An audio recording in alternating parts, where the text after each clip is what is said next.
কেশব ভাই এবার হাতটা দেখাও তো, এবার হাতটা দেখাও কলিংটা থাক, কলিংটা থাকো চেয়ারে যে হাতটা দেখাও এবার আমার দিকে হাতটা তোলো। এটা রেস্টুরেন্টের মালিক, এটা রেস্টুরেন্টের মালিক। আমার ছবি আর দিও না।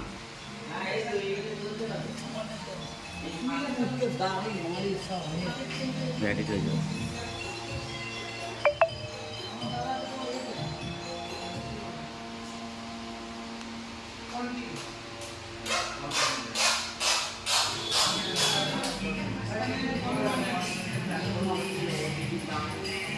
হাতটা দেখাও, হাতটা দেখাও।